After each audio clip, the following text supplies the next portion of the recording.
Hello class 12th। तो कैसे हैं आप लोग दोस्तों। एक इम्पोर्टेंट क्वेश्चन की सीरीज़ चल रही है पॉलिटिकल साइंस की। अगर आपने प्रीवियस वीडियो नहीं देखी है तो पहले जाकर वो देखिए, उसके बाद ये देखिएगा, आपको समझ में आएगा बेहतर। चलिए, तो अभी मैं लेकर आया हूँ सेकंड बुक का इम्पोर्टेंट चैप्टर है नियोजित विकास की राजनीति। ठीक है, पॉलिटिकल साइंस सेकंड बुक। चलिए, तो फर्स्ट क्वेश्चन देखते हैं हमारे सामने क्या है। बहुत इंपॉर्टेंट क्वेश्चन लेकर आया हूँ, तो आप प्लीज़ इसको देखिएगा और मैं आपको बताऊंगा ये कब कब पेपर में पूछा भी गया। ठीक है, सबसे पहला क्वेश्चन है, फर्स्ट क्वेश्चन, बॉम्बे योजना क्या थी, यानी बॉम्बे प्लान क्या था, और ये 2013, 2014 और 2017 में आया हुआ है। चलिए, तो देखते हैं। 1944 में बड़े उद्योगपतियों का एक वर्ग एकजुट हुआ और देश में एक नियोजित अर्थव्यवस्था स्थापित करने के लिए एक संयुक्त प्रस्ताव का मसौदा तैयार किया। इसे बॉम्बे योजना कहा जाता है। वे चाहते थे कि राज्य औद्योगिक और अन्य आर्थिक निवेश में बड़ी पहल करे। ठीक है, आप ये याद रखिएगा, बॉम्बे प्लान से क्या होता है कि हमारे देश के अंदर एक आर्थिक स्थिति सुधरनी हो जाती है शुरू, क्योंकि सारे के सारे जो उद्योगपति थे उन्होंने 1944 में बॉम्बे के अंदर एक मीटिंग करते हैं वो लोग, और वहाँ पे अपने अर्थव्यवस्था के अंदर उद्योगों का क्या योगदान होना चाहिए उन सब के बारे में डिस्कशन किया था, और इसी को आगे जाके हम बॉम्बे प्लान कहते हैं। ठीक है, समझ में आ गया आप लोगों को। चलिए, सो नेक्स्ट क्वेश्चन देखते हैं हमारे सामने क्या है। नेक्स्ट क्वेश्चन हमारे सामने है, विकास के पूंजीवादी और समाजवादी मॉडल के बीच में अंतर बताइए। यानी कि एक तरह से विचारधारा भी है कि आप मुझे बताइए कि कैपिटलिज्म सोशलिज्म में क्या अंतर होता है, आपको ये बताना है। ठीक है, यानी कि समाजवाद और पूंजीवाद क्या है। चलिए, दोनों देखते हैं।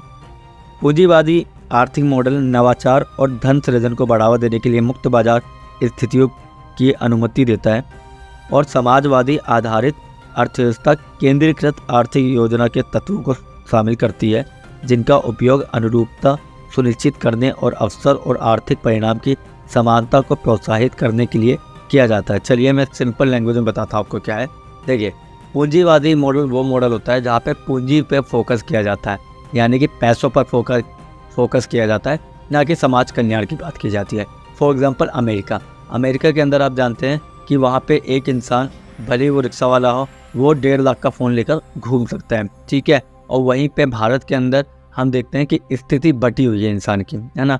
और इसलिए हम देखते हैं कि अमेरिका के अंदर डेवलपमेंट एक अलग तरीके से है।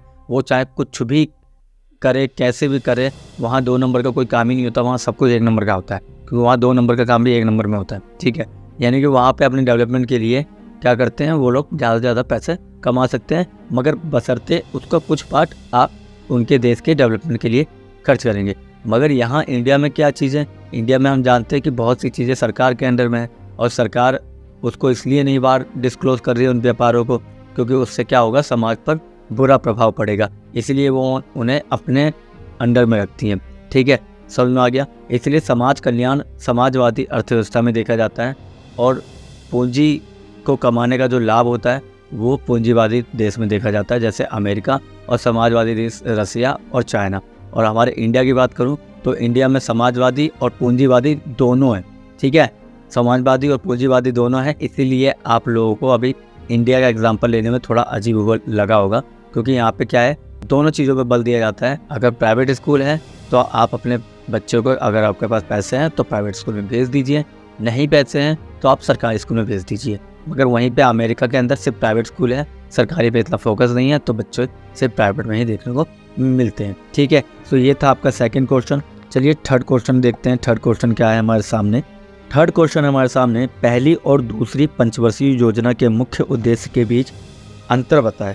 तो क्वेश्चन पूछ रहा है कि आप ये बताइए कि पहली और दूसरी पंचवर्षीय योजना जो थी उसमें किस तरह के टॉपिक पर बात की गई थी, यानी किन तरह के टॉपिक को लेकर आए थे। ठीक है, चलिए पहले तो मैं ऊपर से बता दूं, पहली पंचवर्षीय योजना जो थी वो पूरी तरह से कृषि पर निर्भर थी। ठीक है, अभी हम यहाँ पे देखेंगे कि पहली पंचवर्षीय योजना जो है वो कृषि पर निर्भर है, जबकि दूसरी जो है वो औद्योगिक क्षेत्रों पर निर्भर थी। ठीक है, पहले 5 साल हम देखते हैं कृषि पर फोकस किया गया है, और दूसरे 5 साल उद्योगों पर फोकस किया गया। ठीक है, इसमें हम देखते हैं कि पहली पंचवर्षीय योजना में स्वर्णिम संतुलित विकास शुरू हुआ, जिसमें राष्ट्रीय आय के स्तर में वृद्धि सुनिश्चित की गई, और शिक्षा, स्वास्थ्य, आवास और यहाँ तक कि 22.6% आवंटन किया गया इसका। जबकि दूसरी योजना में समाज के समाजवादी पैटर्न लक्ष्य को प्रतिबिंबित किया गया, और इसमें केवल 19.7% आवंटन किया गया सामाजिक सेवाओं पर। ठीक है, पहली पंचवर्षीय योजना में हम देखते हैं कि गवर्नमेंट की तरफ से 22.6% आवंटन यानी बांटा गया चीज़ें। ठीक है, मगर वहीं सेकंड वाले में हम देखते हैं कि 19.7% ही आवंटन हो सका, यानी कि पहली वाली पंचवर्षीय योजना ज़्यादा सफल हुई सेकंड वाली से। ठीक है, थर्ड पॉइंट है, प्रथम पंचवर्षीय योजना में कृषि पर 15% सिंचाई और खाद्य नियंत्रण पर 17% आवंटित किया गया। दूसरी पंचवर्षीय योजना में कृषि पर 11% और खाद्य नियंत्रण पर 10% आवंटित किया गया। ठीक है, अब आप समझ सकते हैं कि पहली पंचवर्षीय योजना पे कितना फोकस किया गया था कृषि पे, मगर सेकंड में उसका ज़्यादा फायदा उठा नहीं, जिसके कारण गवर्नमेंट को उस समय कुछ ना कुछ प्रॉब्लम फेस करनी पड़ी थी। ठीक है, वो भी किससे? कृषि से। ठीक है, तो ये था आपका थर्ड क्वेश्चन। चलिए फोर्थ क्वेश्चन देखते हैं हमारे सामने क्या है। हरित क्रांति के कोई 2 गुण बताएं। ठीक है, देखिए हरित क्रांति के ऊपर तो मैंने ऑलरेडी एक प्रॉपर लेक्चर डाल रखा है, अगर आप प्रीवियस वीडियो में जाके देखेंगे तो एक बार देख लीजिएगा। ठीक है, मैं आपको यहाँ पे डिस्क्रिप्शन में भी लिख दूंगा। ठीक है, उसका लिंक दे दूंगा, आप जाकर डिस्क्रिप्शन पे भी देख सकते हैं हरित क्रांति वाला लेक्चर। ठीक है, उसमें मैंने हरित क्रांति के डेफिनेशन, सकारात्मक पॉइंट, नकारात्मक पॉइंट पूरा कराया है, और इस पेपर में क्वेश्चन आने के ज़्यादा चांस पड़ जाते हैं हरित क्रांति के। ठीक है, फिर भी 2 गुण बता देता हूँ मैं। पहला तो है, इस क्रांति की शुरुआत के बाद भारत ने खाद्य उत्पादन में आत्मनिर्भरता हासिल की, यानी कि इस क्रांति की शुरुआत के बाद भारत ने खाद्य उत्पादन में आत्मनिर्भरता हासिल की। इस क्रांति से गरीब किसानों को भी लाभ मिला। ठीक है, यानी कि पहले जो गवर्नमेंट थी, सरकार जो थी, वो विदेशों पर निर्भर करती थी कि चावल चाइना से मंगा लिया या चावल अमेरिका से मंगा लिया, मगर अब हमारे देश में इतना हो रहा है कि हमें मांगने की ज़रूरत नहीं है। ठीक है, और उसके बाद हम देखते हैं कि गरीब किसानों को भी इससे लाभ मिल रहा है। ठीक है, और दूसरा पॉइंट है, इससे पंजाब, हरियाणा और पश्चिम उत्तर प्रदेश राज्य अधिक समृद्ध हुए, जहां जीवन का स्तर बहुत ज़्यादा सुधार होने लगा। ठीक है, तो ये था फोर्थ क्वेश्चन। चलिए फिफ्थ क्वेश्चन देखते हैं हमारे सामने क्या है। फिफ्थ क्वेश्चन हमारे सामने, भारत के योजना आयोग की स्थापना कैसे की गई, इसके कार्य क्षेत्र का उल्लेख करें। 2010, 2013 और 2015 में पूछा गया है। योजना आयोग के बारे में बताइए कि स्थापना कैसे की और इसके अलावा इसने कार्य क्षेत्र में क्या अपना प्रोत्साहन दिखाया। देखिए, योजना आयोग की स्थापना मार्च 1950 में भारत सरकार द्वारा पारित किया गया, और उसके बाद हम देखते हैं कि ये एक सलाहकार भूमिका थी। इसकी सिफारिशें तब प्रभावी हो जाती हैं जब सरकार इन्हें मंजूरी दे देती है। ठीक है, उसके बाद हम देखते हैं योजना आयोग के कार्य का दायरा कितना है। ठीक है, तो योजना आयोग के जो कार्य का दायरा था वो इस तरीके से था। पहले तो उन्होंने पंचवर्षीय योजनाओं का मसौदा तैयार करते समय सभी संसाधनों को ध्यान में रखा। उसके बाद आयोग की स्थापना के संकल्प ने निम्नलिखित शब्दों में उसके कार्यों का दायरा बताया। फॉर एग्जाम्पल, भारत के संविधान में भारत के नागरिकों को कुछ मौलिक अधिकारों की गारंटी दी गई है। ठीक है, पहले तो उसको फुलफिल करना है। दूसरा, इसने विशेष रूप से राज्य के जो नीति निर्देशक सिद्धांत है उनको प्रतिपादित किया। ठीक है, यानी उसे इम्प्लीमेंट किया।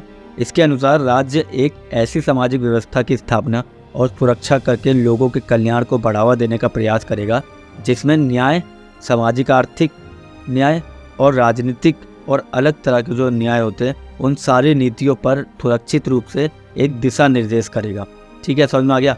तो कुल मिला के फोकस योजना आयोग ने किस पे किया? सबसे पहले आपके मौलिक अधिकार पे। दूसरा पॉइंट है कि राज्य के नीति निर्देशक तत्व पे भी पूरी तरह से फोकस करेगा कि समाज कल्याण की बातें करेगा। इसके अलावा आर्थिक रूप से कोई पिछड़ा न रह जाए इस पे बात करेगा, सामाजिक और आर्थिक विकास पे बात करेगा। ठीक है, तो ये काम था योजना आयोग का। चलिए मिलते हैं किसी और वीडियो में, तब तक के लिए थैंक यू, धन्यवाद।